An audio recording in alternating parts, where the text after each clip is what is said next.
لیکن ہم ہندی مسلمانوں کے لیے ایک عظیم تاریخ 6 رجب المرجب سرکار غریب نواز سے بھی وابستہ ہے، اور تقریباً پورے عالم میں پھیلے ہوئے ہندی مسلمانوں، بر صغیر کے تمام مسلمانوں کے زبان پر ایک لفظ جاری ہے، چھٹی شریع۔ چھٹی ہو سکتا ہے بچے کے پیدا ہونے کے 6 دن بعد جو کی جاتی ہے، یا اس کے لیے ایک چھوٹا سا رسم کیا جاتا ہے، اس کو چھٹی کہا جاتا ہے، لیکن مسلمانوں کے درمیان جب بھی چھٹی کہیں گے تو کسی بچے کی نہیں بلکہ سرکار غریب نواز کی یاد آتی ہے۔ سرکار معین الدین حسن چشتی غریب نواز رضی اللہ تعالیٰ عنہ اللہ کی نعمتوں میں سے ایک نعمت ہے ہمارے لیے، اس ملک عزیز کے لیے اللہ تعالیٰ کی ایک رحمت کاملہ ہے، جن کے وجود مسعود سے، جن کے ورود مسعود سے اللہ تعالیٰ نے پورے ہند میں برکتیں پھیلائی، اور آج تک 800 سال کے بعد بھی وہ برکتیں دیکھنے کو ملتی ہیں۔ سنجر ایک علاقہ ہے، ایک شہر کا نام، پرانے زمانے میں جو خراسان ہوا کرتا تھا وہاں کا ایک علاقہ سنجر تھا۔ اس شہر کی ایک خاصیت میں آپ کو بتاؤں، اس گاؤں کی، اس شہر میں ایک بھی بندہ ایسا نہیں تھا جو تہجد نہ پڑھتا ہو، ایک بھی ایسا نہیں تھا۔ ہر گھر والا، ہر گھر کا ہر فرد تہجد ضرور پڑھتا تھا۔ ایک دن ایسا آیا کہ صبح ہو گئی اچانک اور کوئی تہجد کے لیے نہیں اٹھا۔ یہ اتفاق کی بات نہیں ہے، اس میں بوڑھے بھی ہیں، جوان بھی ہیں، سارے لوگ ہیں، کوئی ایک بھی بندہ ایسا نہیں جس کی تہجد چھوٹتی ہو۔ تہجد کے لیے ان سب کا اہتمام ہوا کرتا تھا، پورے شہر کا، پورے گاؤں کا۔ لیکن ایک رات ایسی آئی کہ اجالا ہو گیا اور کوئی تہجد نہیں پڑا۔ جب لوگ اٹھ کر کے گھروں سے واپس آنے لگے، سب کو اپنا افسوس ہونے لگا، اتنا اجالا آ گیا ہے اور ہماری تہجد رہ گئی ہے، قضا ہو گئی۔ اب فجر کے وقت کا وہ منظر جو صبح صادق کا ہوتا ہے، سفیدی کا، یہ نظر آنے لگ گیا تو سب ادھر ادھر سرگرداں تھے۔ اس میں ایک 90 سال کی عمر کے بزرگ تھے، ان کے پاس سب لوگ جمع ہوئے اور کہا کہ ماجرا کیا ہے، ایسا کیسے ہو سکتا ہے کہ کوئی ایک بھی بندہ نہ جاگا ہو تہجد کے لیے، برسوں سے ہماری تہجد قضا نہیں ہوتی۔ اس بزرگ نے سارے لوگوں کو جمع کیا، سنجر کی بات کر رہا ہوں، سنجر کی بات کر رہا ہوں، کہا کہ میاں یہ جو سفیدی تم دیکھ رہے ہو، یہ صبح سورج کے نکلنے والی سفیدی نہیں ہے، ابھی رات موجود ہے اور تہجد کا وقت بھی باقی ہے۔ یہ اجالا وہ نہیں ہے جو روز سورج کے نکلنے سے پہلے آتا ہے، چلو میرے ساتھ۔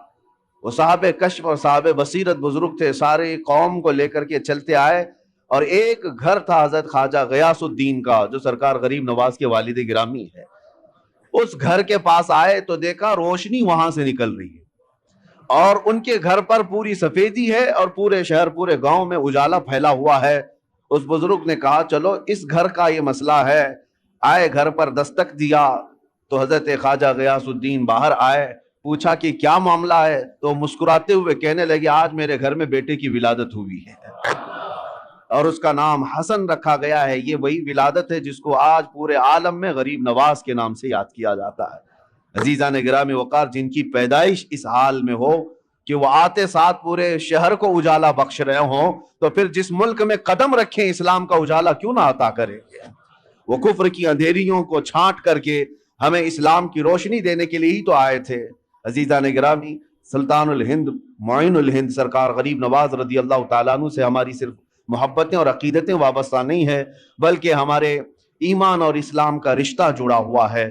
حقیقت تو بات یہ ہے کہ جتنے بھی صوفیہ اکرام، جتنے بھی مشائخ، جتنے بھی اولیاء ہند میں آئے، ان سب کی خدمات اپنی جگہ پر، لیکن آج علل اعلان ہم یہ کہہ سکتے ہیں کہ پورے بر صغیر کے چپے چپے پر آج کلمہ پڑھنے والوں کو یہ احسان ماننا ہوگا کہ کلمے کی تلقین بھی غریب نواز سے ہمیں ملی ہے۔ سلطان الہند سرکار غریب نواز رضی اللہ تعالیٰ عنہ کی بے انتہا وسعتیں، محنتیں، ان کی کاوشیں تھی جس کی وجہ سے اسلام آج ہر جگہ یہاں پر پھیلا ہوا اور چمک رہا ہے، اور اسی وجہ سے اب ہمیں ڈرنا بھی نہیں چاہیے کہ یہ غریب نواز کا پھیلایا ہوا دین ہے۔ ہاں، ڈرنا بھی نہیں چاہیے، اس لیے کہ اس وقت کی بات جب وہ آئے تھے، 6 یا 8 فقیر تھے ساتھ میں، فقراء کی ایک جماعت تھی، اور وہ دلی کی سرزمین سے ہوتے ہوئے جب اجمیر پہنچے تھے، تقریباً ہندوستانی سنی مسلمانوں کو واقعات معلوم ہے، کیا اجمیر والوں نے ان کا شاندار استقبال کیا تھا؟ کیا ان کے لیے پھول بچھا دیے تھے، ریڈ کارپیٹ بچھا دیا تھا؟ نہیں، وہ جس انداز سے اجمیر معلیٰ میں پہنچے تھے وہاں تو سخت مقابلہ تھا اور دشمنی کا سامنا تھا، حتیٰ کہ ان کو کسی درخت کے نیچے بیٹھنے تک نہ دیا جا رہا ہو، وہاں کے انا ساگر سے پانی نہ لینے دیا جا رہا ہو۔ ان حالات میں اگر کوئی اس زمین پر جمع رہ سکتا ہے تو وہ صرف عطا رسول ہی ہو سکتا ہے۔ قرآن کہتا ہے جو لوگوں کو نفع دیتا ہے زمین میں وہ برقرار رہتا ہے، اور جو جھاگ ہے وہ اڑ کر چلا جاتا ہے، جو جھاگ ہے، کچرا ہے، وہ اڑ کر چلا جاتا ہے۔ سرکار غریب نواز یہاں تشریف لائے تھے، کسی کا قتل اور کسی کا خون کرنے نہیں آئے تھے، وہ انسانوں کو، اللہ کی مخلوق کو نفع پہنچانے آئے، جس کی وجہ سے آج تک زمین پر وہ برقرار ہیں۔ وہ جہاں پر آئے وہیں پر رہے، اور وہیں ان کی خانقاہ بھی رہی، وہیں ان کا مزار مبارک بھی رہا، بلکہ برسوں تک یہ معاملہ رہا۔ آج تو عرس میں لوگ جاتے ہیں، عرسوں کا معاملہ آج اگرچہ بدل دیا گیا ہو، لوگ اس کو انٹرٹینمنٹ کے لیے یوز کرتے ہوں، میں سب کی بات نہیں کر رہا، کچھ لوگ کمائی کے لیے، کچھ لوگ دھندے کے لیے۔ عرس اس لیے نہیں ہوتا تھا، بلکہ اولیاء اکرام کے جو عرس ہوتے تھے اس میں غیر مسلم بھی آتے تو اسلام قبول کر کے جاتے تھے، ان کی سیرتیں بیان ہوتی، ان کے کرامات کا ذکر ہوتا، اور ان کے خانقاہ پر پھر وہ اوراد و وظائف پڑھائے جاتے جو ان کی زندگی میں ہوتے تھے۔ تو جتنے دور دراز سے آئے ہوتے وہ اپنے دلوں کو صاف کر کے جاتے، کافر ہو تو ایمان لائے، گنہگار ہو تو توبہ کر کے صالح مسلمان بن کر کے جاتا۔ برسوں تک میں یہ بات اس لیے عرض کر رہا ہوں کہ وہ قبر میں جانے کے بعد بھی لوگوں کی اصلاح آج بھی کر رہے ہیں۔ قبر میں چلے گئے لیکن جو قریب آتا ہے وہ توبہ کر کے جاتا ہے، اپنے گناہوں سے سچی توبہ کر کے وہاں سے نکل رہا ہے۔ اور ایک دو نہیں، ہزاروں کے واقعات اس طرح ہے۔ کرامات اپنی جگہ پر، کسی کو بچہ مل جائے، کسی کو روزی مل جائے، کسی کو کچھ مل جائے، یہ اپنی جگہ پر، لیکن میں سمجھتا ہوں غریب نواز کے دربار کی سب سے بڑی کرامت یہ ہے کہ بے ایمانوں کو ایمان مل جاتا ہے اور گنہگاروں کو سچی توبہ مل جاتی، یہ سب سے بڑی کرامت ہے۔ عزیزان گرامی وقار، آپ کا آنا ہندوستان اس طرح سے نہیں ہے جیسے بادشاہ لوگ یہاں پر آئے، تیمور آیا یا پھر علاؤ الدین خلجی کی بات ہے، احمد شاہ ابدالی کی بات ہے، جن کے ذکر سے لوگ آج پریشان بھی ہوتے ہیں۔ بہت سارے بادشاہ آئے، وہ زمانہ ہی ایسا تھا کہ جہاں جہاں بادشاہ لوگ اپنے فوج کو لے کر کے جاتے، علاقے کے علاقے فتح کرتے ہیں۔ اب وہ آج بیٹھ کر کے اس کو ظلم اور انصاف کی تاریخ میں رنگنا یا پھر اس کے لیے کمپیئر کرنا، یہ ایک الگ بیوقوفی کی بات ہے۔ وہ دور ایسا تھا کہ زمین جس کی ہے جو طاقت کے ساتھ استعمال حاصل کر لے، اس طرح سے معاملہ چلتا تھا، آج کے دور کی طرح نہیں ہے۔ جبکہ یہاں ہندوستان کے جو راجے مہاراجے تھے تو کیا وہ ماں کے پیٹ سے زمین لے کر کے آئے تھے؟ وہ بھی قبضہ ہی کیے تھے، ادھر ادھر جاتے تھے اپنی فوج کو لے کر کے، جتنا حصہ ان کے حصے میں آ جاتا اس پر قبضہ کرتے تھے۔ لیکن یہ سارے بادشاہ جتنے بھی آئے، ہو سکتا ہے زمینوں کو قبضہ کیا ہو، تخت پر قبضہ کیا ہو، غریب نواز اس طرح سے نہ قبضہ کرنے آئے تھے نہ زمین لینے آئے تھے۔ مجھے بتاؤ، اگر زمین ہی لینے آئے تھے تو سرکار غریب نواز کا محل کہاں ہے؟ سرکار غریب نواز کی پراپرٹی اور جائیداد کہاں رہ گئی؟ ان کی کھیتی باڑیاں کہاں ہیں؟ کچھ نہیں ہے سوائے اس مزار مبارک کے حجرے کے۔ غریب نواز کے پاس کچھ نہیں تھا، بلکہ آپ کے پاس جو جبہ تھا جو پہنتے تھے 16 کلو کا ہو گیا تھا۔ 16 کلو کا جبہ ہوتا ہے کوئی؟ کیوں 16 کلو کا ہو گیا؟ ایسا نہیں ہے کہ 16 کلو اس میں موتی تانبا ہیرا سب لگا دیا گیا تھا، بلکہ اتنے سالوں سے اس پر پیچ پر پیچ لگاتے چلے گئے، پیوند پر پیوند، تو جبہ بڑھتا بڑھتا وہ 16 کلو کا ہو گیا تھا۔ سوائے اس کے ان کے پاس کیا رہا؟ عزیزان گرامی، میں یہ آج ان کے لیے کہہ رہا ہوں جن خبیثوں نے میرے سرکار غریب نواز کی شان میں توہین کی اور کہا تھا کہ جس طرح اکروچ کرنے والے، ظلم کرنے والے، ہڑپنے والے یہاں آئے، اسی طرح معین الدین چشتی بھی آئے۔ ان ظالموں کو تاریخ پتہ نہیں ہے، تاریخ پتہ نہیں ہے۔ سرکار غریب نواز زمینوں کو فتح کرنے کے لیے نہیں بلکہ دلوں کو فتح کرنے کے لیے آئے تھے، اور انہوں نے وہ کر دکھایا ہے، اور وہ بھی تلوار کے زور پر نہیں، اپنے اخلاق کے زور پر کر دکھایا ہے۔ سلطان الہند غریب نواز رضی اللہ تعالیٰ عنہ اخلاق کیوں نہ ہو، کیوں نہ متاثر کریں؟ میں آپ کو بتاؤں، آپ کا ہر جمعرات کو روزہ ہوا کرتا تھا، ہر جمعرات آپ کا روزہ ہوا کرتا تھا، اور مریدین خانقاہ میں جو ہوتے، خلفاء شاگرد سب آپ کے ساتھ ہوتے۔ ایک بار ایسا ہوا کہ جمعرات کا دن ہی ہے، دوپہر کا وقت ہے، ایک فقیر آیا لاہور سے چل کر کے، بڑا دور کا سفر کر کے آیا، اور وہ درویش آیا، غریب نواز سے ملاقات کیا اور مٹھائی لے کر کے آیا تھا سوغات تحفے کے طور پر، اور پیش کیا کہ حضور یہ میری طرف سے قبول فرما لیں، بڑی دور سے لایا ہوں۔ تو آپ نے ہدیہ قبول فرما لیا، چونکہ سنت ہے۔ ہدیہ قبول کرنے کے بعد آپ نے رکھ لیا، لیکن وہ درویش اس بات پر بضد تھا کہ آپ میرے سامنے تھوڑا سا کھا لیجئے تاکہ مجھے اطمینان ہو جائے کہ میری لائی ہوئی مٹھائی آپ نے چکھ لیا ہے۔ آپ نے فرمایا میں کھا لوں گا۔ اس نے کہا نہیں، مجھے ایک بار آپ کو کھاتے ہوئے دیکھنا ہے، یہ میرے ہاتھوں سے لی ہوئی مٹھائی ہے۔ آپ نے ڈبہ کھولا اور مٹھائی لی اور کھا لیا۔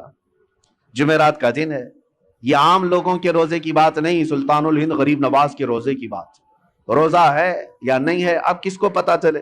آپ نے مٹھائی خوب کھا لی جتنا کھانا تھا، اور وہ اس کا دل خوش ہو گیا۔ اس کے جانے کے بعد مریدین خلفاء پوچھنے لگے حضور کیا ماجرا ہے؟ برسوں سے تو یہ معمول ہے کہ جمعرات کا آپ کا روزہ ہوا کرتا ہے، آج روزہ تھے نہیں یا کیا ہے کہ آپ نے روزہ توڑ دیا اس مٹھائی کے لیے؟ غریب نواز رضی اللہ تعالیٰ عنہ نے فرمایا میرا معمول ویسی ہی تھا، جو جمعرات کا روزہ تھا آج بھی تھا، لیکن میں نے مٹھائی کھا لی۔ وجہ یہ ہے کہ روزے کی قضا ہو سکتی ہے، دل کے ٹوٹنے کی قضا کیسے ہو؟ اس کا دل اگر ٹوٹ جائے، میرا تو روزہ نفل تھا، فرض روزہ نہیں ہے، نفل روزہ ہے، ٹوٹے گا تو پھر میں قضا کر لوں گا۔ لیکن اس فقیر کا، اس درویش کا جو اتنی دور سے سوغات لے آیا ہے، دل ٹوٹ جائے تو اس کے دل کو جوڑنا میرے لیے اور سخت کام۔ یہ وہ اخلاق تھے جنہوں نے پورے دلوں پر حکومت کی ہے، یہ وہ اخلاق تھے جنہوں نے پورے دلوں پر راج کیا ہے۔ عزیزان گرامی وقار، سلطان الہند غریب نواز رضی اللہ تعالیٰ عنہ کے پوری سیرت میں ظلم کا ایک آنا یا ایک کائی برابر دکھا دے کوئی، میں مان لوں کہ آپ نے کسی پر سختیاں کی ہیں، ناجائز طریقے سے ظلم کر کے کسی چیز کو قبضایا ہے، کبھی ایسا نہیں دکھا سکتا۔ تاریخ کے جھروکوں میں جھانک کر کے دیکھے، ہماری نہیں غیروں کی لکھی ہوئی تاریخ سے بھی لا کر کے دکھا دو، غیروں کی تاریخ سے۔ یہاں پر جب آئے تھے ظلم کسی اور نے کیا ہے وہ یہ بتا نہ سکیں گے۔ ایک بار سے آئے ہوئے درویش مہمان کے لیے اس کے پاس کچھ نہیں تھا، نہ ہاتھی گھوڑا تھا، نہ تیر تلوار تھے، فقط ایک گدڑی پہنے ہوئے جب ہندوستان کی سرزمین پر آیا تھا تو اس کے مقابل میں عام لوگ نہیں اترے تھے، وقت کے راجے اتر گئے تھے۔ ہاں، راجہ پرتھوی راج اپنی ایک شان رکھتا تھا، فوج رکھتا تھا، ساری چیزیں، ایک درویش سے لڑنے کی کیا ضرورت تھی؟ ایک فقیر جو کوئی تلوار نہیں رکھتا، کوئی ہتھیار نہیں رکھتا، راجہ کو اس کے مقابل میں اترنے کی کیا ضرورت تھی؟ اس درویش کی طاقت کا سب کو اندازہ تھا، اور ہمیشہ سے یہ رہا ہے۔ اسلام کے متعلق یہ تاریخ یاد رکھو، ستیزہ کار رہا ہے ازل سے تا امروز، شرار ابو لہبی سے چراغ مصطفی۔ ہمارے ہاں کبھی بھی کوانٹیٹی نہیں دیکھی گئی ہے، ہمارے ہاں صرف کوالٹی پر ہی دار و مدار ہوا کرتا ہے۔ سرکار غریب نواز رضی اللہ تعالیٰ عنہ درویش گدڑی پہنے چند فقیروں کے ساتھ آئے، لیکن مقابلہ کرنے کے لیے پوری فوج کھڑی ہے، سپاہی ہیں، بادشاہ ہے۔ اتنے پر بس نہ ہوا تو جادوگر بھی لائے گئے۔ انا ساگر کا وہ مقام آج بھی موجود ہے، سب سے پرانے مندروں میں وہاں پر ایک جادوگر بھی رہا کرتا تھا جو کبھی باہر بھی نہیں آیا تھا۔ اور اس کے بعد جب اس تک بادشاہ راجہ کی یہ بات پہنچائی گئی کہ ایک درویش ایسا آیا ہے جو چمتکار پہ چمتکار کرتا ہے اور لوگ اس کے دیوانے ہوتے چلے جا رہے ہیں، آپ کچھ اس کی روک تھام کے لیے کریں۔ اس نے تقریباً 300 یا 500 پجاریوں کو بلایا، سب کو منتر دیے، کہا کہ ہم اس کا مقابلہ کریں گے۔ یہ میں آپ سے اس لیے عرض کر رہا ہوں کہ ہمیشہ تاریخ کو یہ دیکھتے آئیں، حق و باطل کا مقابلہ، اور اللہ تبارک و تعالی حق کو ہمیشہ غالب رکھتا ہے۔ ایک درویش کے مقابل کے لیے 300 یا 500 لوگوں کو منتر دیے گئے، پڑھائے گئے، ٹریننگ کی دی گئی، اور اس کے بعد اسی پہاڑی کے دامن میں آپ کو بلایا گیا۔ آپ کے آنے سے پہلے وہ سب لوگوں نے دیکھا نہیں تھا کون آنے والا ہے، عام مقابلوں کی طرح اس مقابلے کے لیے بھی تیار تھے، جادو ٹونے کے ذریعے سے آنے والا کون ہے کسی کو پتا نہیں تھا۔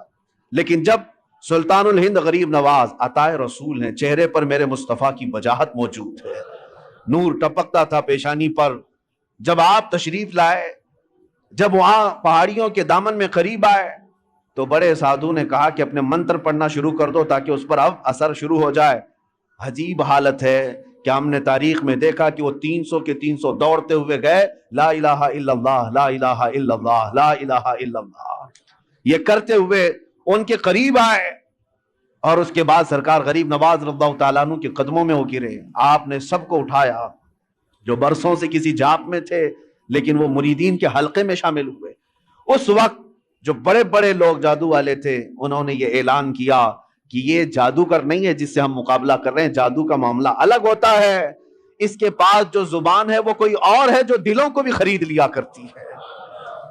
عزیزان گرامی وقار, مقابلے تو ہوتے رہے, وہ تنہا رہے لیکن اللہ رب العزت کی ذات پر توکل اور یقین ایسا تھا.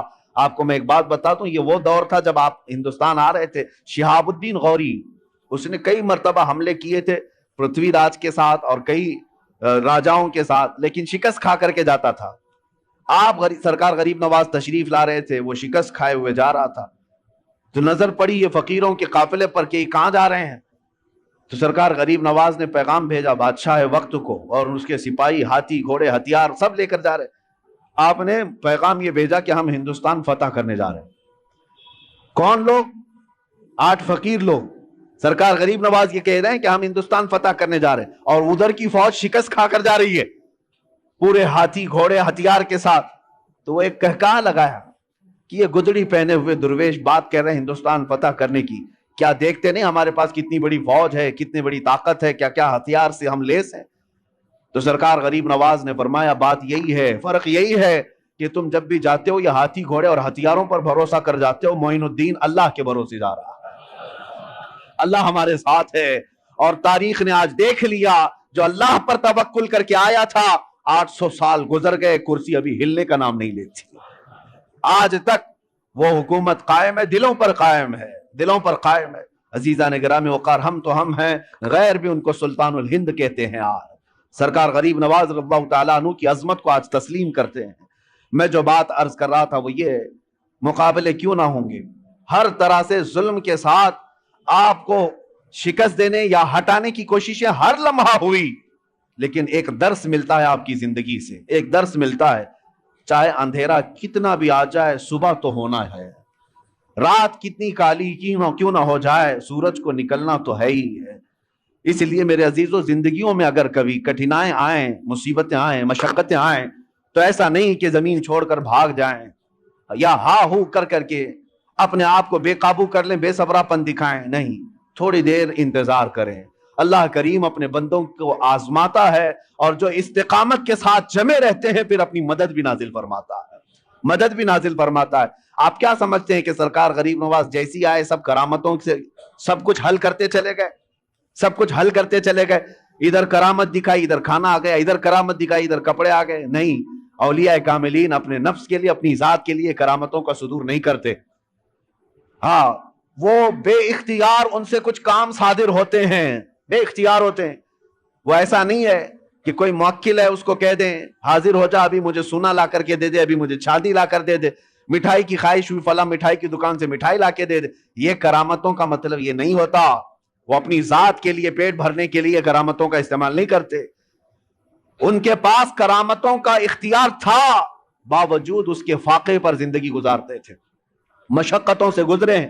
آپ کو پتا ہے آپ کے ایک صاحبزادے خواجہ حسام الدین رحمت اللہ تعالی علیہ بچپن میں مدرسے سے پڑھ کر کے آ رہے تھے, اور بھی طلبہ تھے, کسی استاد کے پاس پڑھ کر کے آ رہے تھے. بیچ راستے میں ان کو چکر آ گیا اور گر گئے. دوستوں نے اٹھایا, کہا حسام الدین کیا بات ہے؟ کہا 2 دن سے ہم کھانا نہیں کھائے. سرکار غریب نواز کے بیٹے ہیں, کھانا نہیں کھائے, بھوک کی شدت ہے کہ آج کمزوری آ گئی, گر گئے. تو وہ دوستوں نے پوچھا کیا آپ نہیں کھائے؟ تو آپ کے والد کہا وہ پچھلے 8 دن سے تو فاقے میں ہیں, وہ روزہ رکھتے ہیں, دن میں شام میں پانی پی لیتے ہیں, ان کا تو فاقہ اور ہے. بیٹے نے صرف اتنا کہا دوستوں سے, سب گئے اپنے اپنے گھروں میں جا کر کہنے لگے کہ آج تو بڑا غضب ہوا, ہم نے سلطان الہند معین الدین حسن چشتی رضی اللہ تعالیٰ عنہ کے بیٹے کو فاقے میں گرتے ہوئے دیکھا, اور انہوں نے بتایا کہ ان کے گھر میں فاقہ چل رہا ہے. جب بچوں نے یہ بات پہنچائی اپنے والدین سے, تو شام سے پہلے جتنے متعلقین تھے سب بڑے بڑے طبق کھانے کے بھر کر کے خانقاہ پر لے آئے. حضرت سرکار غریب نواز بیٹھے ہوئے تھے, دیکھا اچانک آج کھانے کا اس قدر وافر انتظام, کثیر تعداد میں کھانا آ گیا ہے. پوچھا کہ یہ بات کیا ہے, آج اتنا کھانا کیسے آ گیا؟ لوگوں نے کہا کہ حضور آپ نے کبھی اشارہ تک نہیں کیا کہ آپ کے گھر پہ فاقہ ہے، ہم غریبوں کو آپ حکم فرما دیں ہم اپنی جان حاضر کر دیں، کیسے تم لوگوں کو کس نے بتایا؟ سرکار غریب نواز نے پوچھا تو لوگوں نے کہا آج حضرت آپ کے صاحبزادے حسام الدین چکرا کر گر گئے تھے، پوچھا ہمارے بچوں نے تو انہوں نے بتایا کہ آپ پچھلے ایک ہفتے سے فاقے میں ہیں اور وہ کمزوری کی وجہ سے گر گئے تھے۔ حضرت خواجہ غریب نواز رضی اللہ تعالیٰ عنہ کھانا تو کھا لیے، ان کے ساتھ بیٹھ کر کے کھائے اور اس کے بعد اپنے گھر پر آئے، بلائے حسام الدین کہاں ہیں؟ بیٹا سامنے آیا، کہا اب میری نظروں سے تم ہمیشہ کے لیے دور ہو جاؤ، اس لیے کہ یہ فاقہ میں دنیا کے لیے نہیں میرے رب کی رضا کے لیے کرتا تھا، اور جو میرے اور میرے رب کی راز کو باہر لوگوں میں افشا کرے میں اس کو اپنے چھت کے نیچے نہیں دیکھنا چاہتا۔ یعنی اس بات سے آپ اندازہ لگائیں کہ یہ نہیں ہے کہ کرامتوں کے ظہور اور صدور سے طبق کے طبق وہ کھانے اتروائیں، اگر وہ چاہتے تو یقیناً اللہ ضرور دیتا، وہ سونے چاندی کے قلعے کیے ہوئے محل میں رہ سکتے، لیکن اولیاء کاملین پہلے سٹرگل کرنا سکھاتے ہیں، مشقتوں کا سامنا کرنا سکھاتے ہیں، کیونکہ سنت مصطفیٰ یہی ہے، نبی پاک صلی اللہ تعالیٰ علیہ وسلم کی سنت یہی ہے۔ آج تھوڑی سی مصیبتوں پر ہم گھبرا کر کے واویلا مچاتے ہیں، حالات خراب ہیں، ادھر جاؤ ادھر جاؤ۔ ہوا کیا تمہارے ساتھ آج؟ کس نے تمہیں آج آزمایا ہے؟ وہ تلواروں کے نیچے بھی سجدے نہیں چھوڑتے تھے، آج تمہیں کون ہے جو اذانوں سے روکتا ہے؟ کون ہے تمہیں مسجدوں میں جانے سے روکتا ہے؟ کوئی نہیں روکتا۔ تم تو آج محو خواب ہو اور خراٹے لیتے ہوئے اپنی نمازیں قضا کر جاتے ہو، کوئی تمہیں روکنے والا نہیں۔ عیش و عشرت آج اللہ نے اتنا دیا ہے جتنا ماضی میں کبھی لوگوں کو ملی نہیں ہوگی۔ آج تک بتاؤ کیا تم یا تمہاری اولاد کبھی ننگے رہے؟ کیا کوئی رات ایسی ہو کہ مجبوری کی وجہ سے یا بے سر و سامانی کی وجہ سے تم بھوکے سو گئے ہو؟ نہیں، اپنی پسند سے ہو سکتا ہے کوئی بھوکا سو جائے، لیکن غربت کی وجہ سے بھوکا سوئے کوئی آج بہت مشکل نظر آتا ہے۔ سب کو اللہ آج کھلا رہا ہے، سب کو پلا رہا ہے، سب کو پہنایا ہے، ساری نعمتیں ہمارے پاس ہے، لیکن اسلام کو جو ہم نے اجنبی بنا رکھا ہے اپنے گھروں میں، یہ بہت حیرت کی بات ہے، یہ بہت حیرت کی بات ہے۔ جس اسلام کا نام ہمیں عزت دیتا ہے، جس مصطفیٰ کی نسبت ہمیں عزت دیتی ہے، اسی اسلام کو ہم نے آج اجنبی بنا کر رکھا ہے۔ اجنبی کا مطلب کیا ہے؟ ہم اسلام زندہ باد کے نعرے سڑکوں پر لگا سکتے ہیں، اپنے گھر میں لگاؤ، اپنے گھر میں اسلام کو زندہ کر کے دکھاؤ۔ تم اپنی بیٹیوں پر اسلام کو پسند کرتے ہو؟ کیا تم اپنی بیویوں پر اپنی بہنوں پر اسلام کو پسند کرتے ہو؟ اگر اسلام کو پسند کرتے تو ان کا حجاب کیوں آج نکل گیا؟ ان کا پردہ کیوں نکل گیا؟ گویا کہ ہم اسلام کو صرف مسجدوں میں پسند کرتے ہیں، باہر شادی محل میں جا کر کے دیکھیں، ہال میں، وہاں کوئی اسلام نہیں ہے، اسلام کو پسند ہی نہیں کرتا مسلمان، اجنبی بنا رکھا ہے۔ اپنے برتنوں پر، اپنے دسترخوانوں پر کیا اسلام کو پسند کرتے؟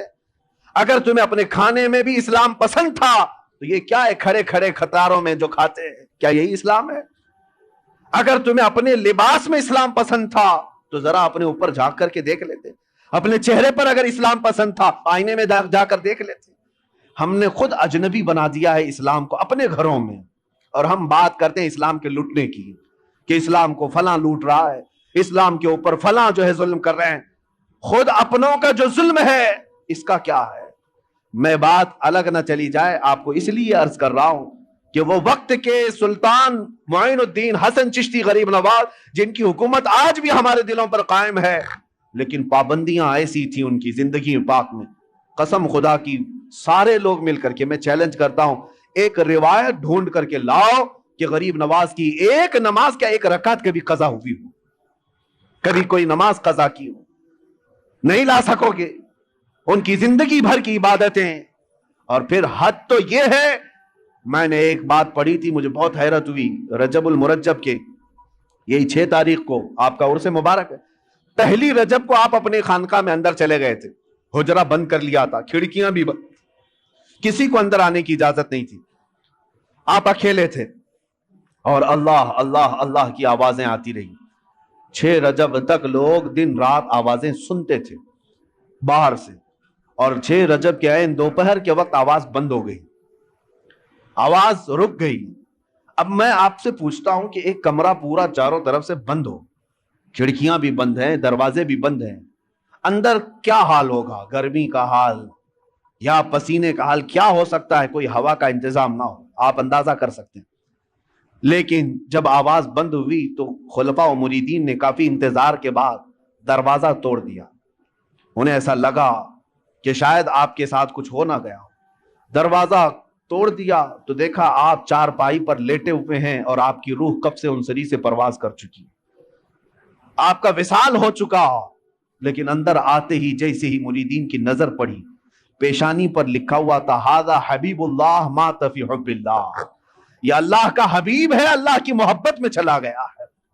جو بات میں عرض کرنے جا رہا تھا وہ یہ، دیواروں پر دیکھا گیا آپ کی سانسیں جو نکلتی تھی، آپ کی سانسیں نکل کر یہ جو بھاپ بنتی تھی، دیواروں پر وہ پسینہ جمع تھا شبنم کی طرح سے، لیکن اس پسینے کے قطروں کو دیکھا گیا غور سے تو ہر قطرے سے لا الہ الا اللہ لکھا ہوا نظر آتا تھا۔ سانسیں جو نکلتی ہیں جہاں جا کر جم جائیں اس میں بھی ذکر الہی موجود ہے۔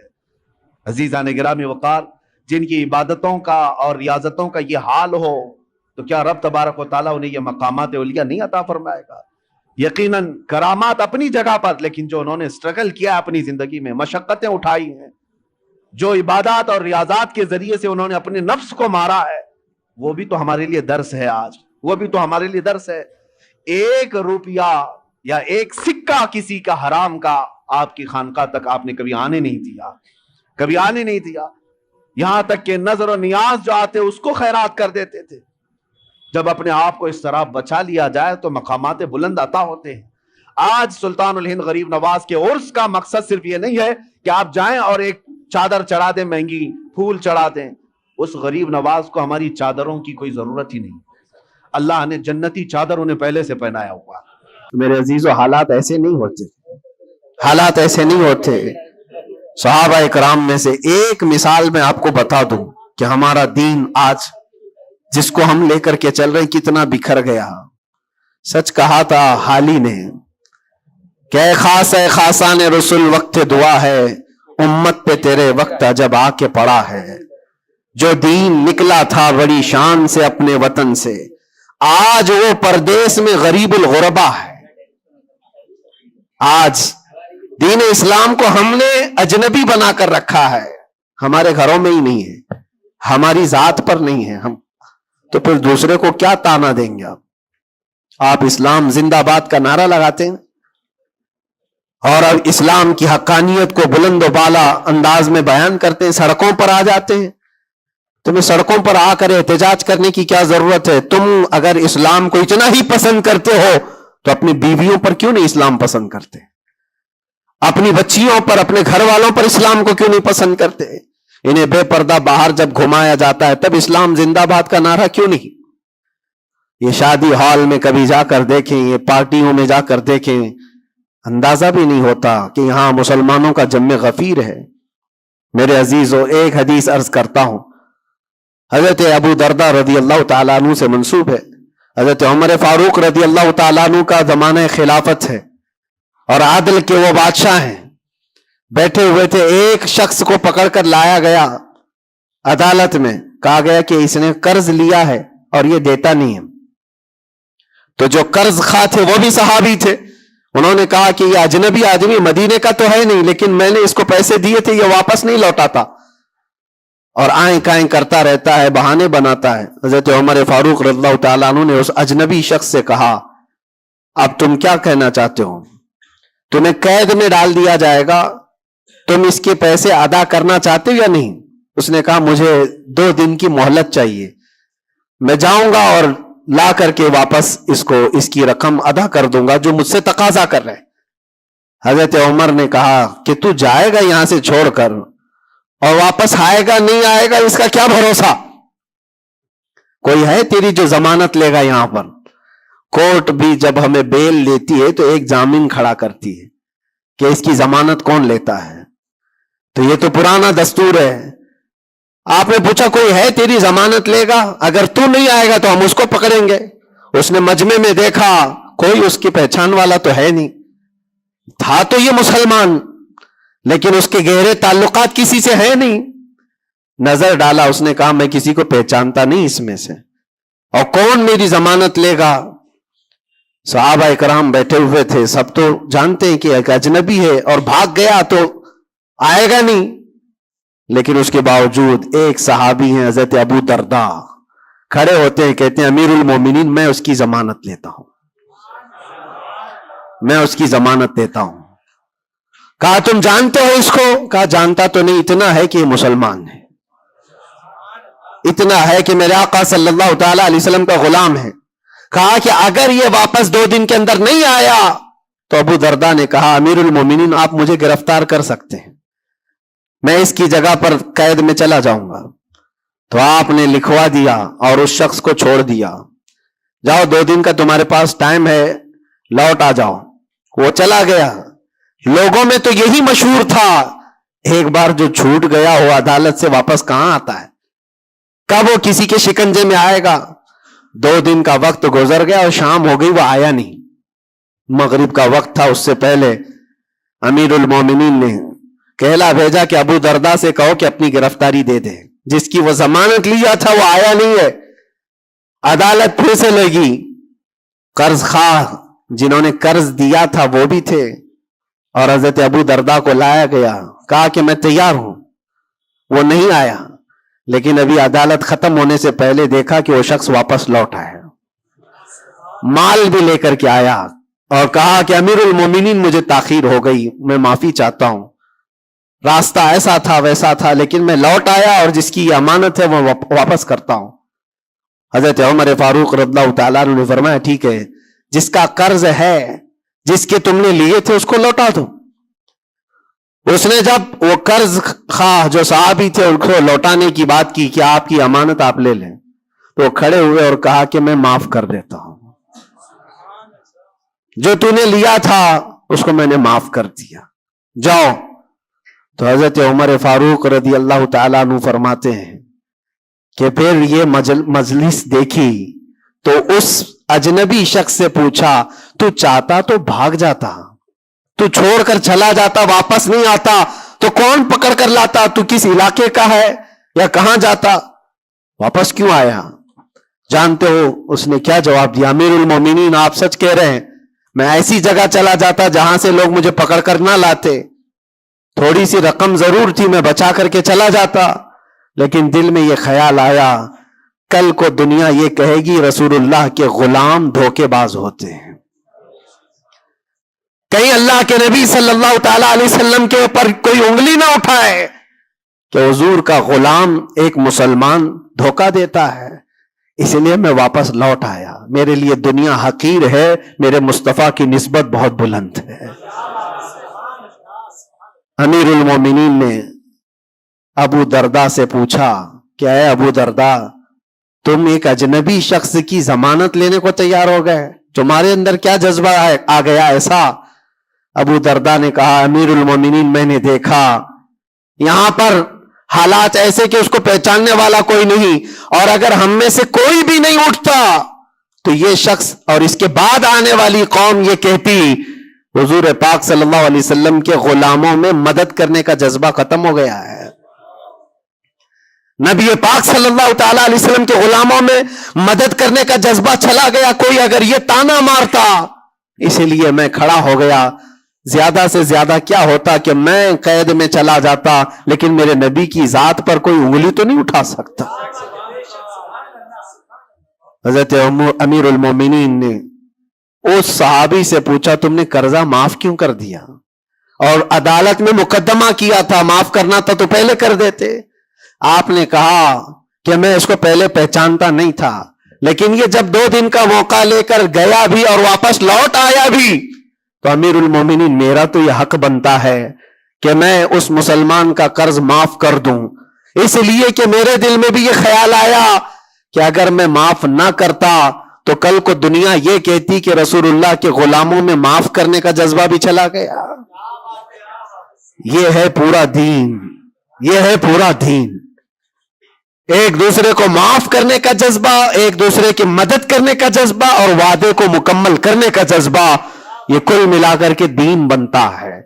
عزیزان گرامی وقار، آج جن حالات سے ہم گزر رہے ہیں، ہمارے درمیان نفرتوں کی دیواریں کھڑی ہیں، ایک دوسرے کو سلام کرنے سے بھی کتراتے ہیں، جبکہ مسجد کی صفوں میں شانے سے شانہ لگا کر کھڑے ہوتے ہیں. پھر وہ کون سا جذبہ ہے جو مر گیا ہے یا ختم ہونے کو آ گیا ہے؟ زندہ کرو. ہم اس نبی پاک صلی اللہ تعالی علیہ وسلم کی امت میں ہیں.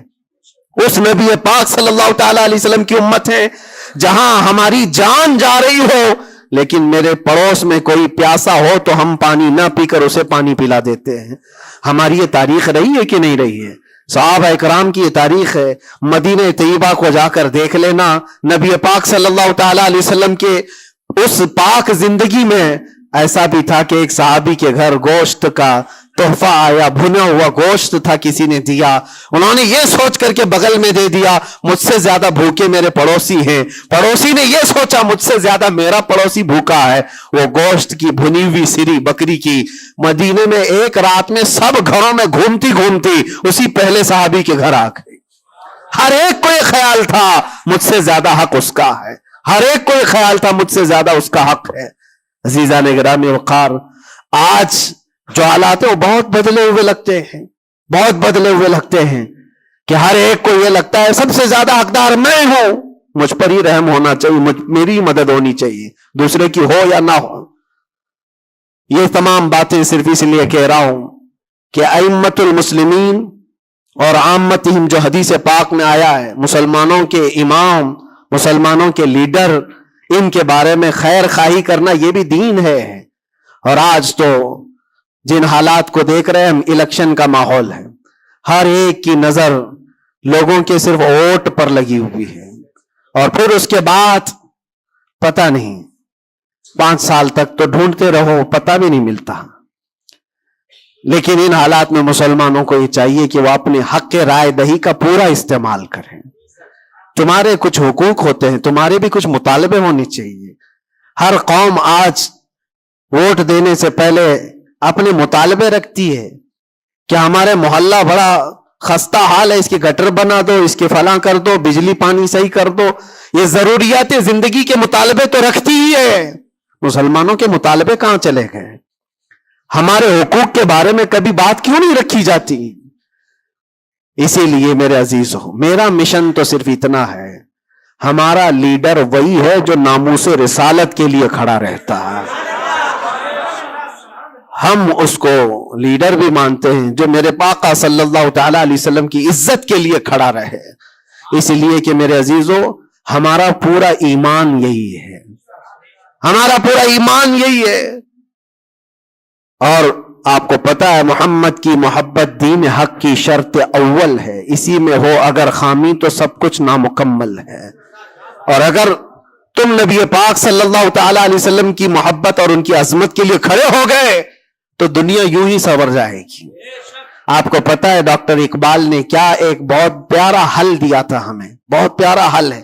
مسائل تو بہت ہیں, ہم بھی چاہتے ہیں ہمارے لیڈروں کے پاس رکھیں. ہماری ایجوکیشن کے مسائل ہیں, ہمارے گھر بار کے, ڈرینیج کے, روڈ کے, لائٹ کے, پانی کے, بہت سارے مسائل ہیں. اس کے علاوہ غربت کے مسائل, جاب لیس نوجوانوں کے مسائل, بہت ساری چیزیں ہیں. کیا کیا مسئلے رکھے. اور پھر قوم کے اندر جو خرابیاں آئی ہیں وہ تو ایک پہاڑ کے برابر ہیں. ہر دوسرا تیسرا نشے کا عادی ہے, ہر دوسرا تیسرا اخلاق سے گرا ہوا ہے. یہ تمام معاملات, عورتوں میں بے حیائی, نوجوانوں میں نشہ کی عادت, یہ تمام چیزیں دیکھ دیکھ کر ہم سوچتے ہیں کن کن مسئلوں پر بات کریں اور کس کس چیز کا علاج کرنے کے لیے نکلیں. تو ڈاکٹر اقبال نے ایک بات بتائی تھی. وہ دنیا گھوم کر کے آئے ہوئے انسان تھے. وہ پیرس گئے, اٹلی گئے, جرمن گئے, اور وہاں کے قوموں کی ترقیاں بھی دیکھی, اور اس کے بعد واپس آ کر کے کہا میں نے اپنی قوم اور حضور کی امت کی ترقی کو بہت گہرائی سے دیکھا. 8-10 سال کا ریسرچ کیا, میں نے معلوم کیا کون سی فیلڈ میں اپنے نوجوانوں کو اتارا جائے تو یہ کامیاب ہوں گے, کون سا ایسا میدان ہے جس میں مسلمانوں کو جمع کر دیا جائے تو یہ ترقی میں آ جائیں گے. سائنس ہے, فزکس ہے, جغرافی ہے, ایسٹرونومی ہے, بہت ساری چیزیں ہیں. کس چیز میں اتارا جائے؟ تو ڈاکٹر اقبال کہتے ہیں میں نے بہت غور و فکر کیا, آخر کار اس نتیجے پر پہنچا کہ اس امت کی کامیابی کا صرف ایک ہی نقطہ ہے, ایک ہی راز ہے کہ محمد سے وفا تو نے, تو ہم تیرے ہیں. یہ جہاں چیز ہے کیا لوح و قلم تیرے ہیں.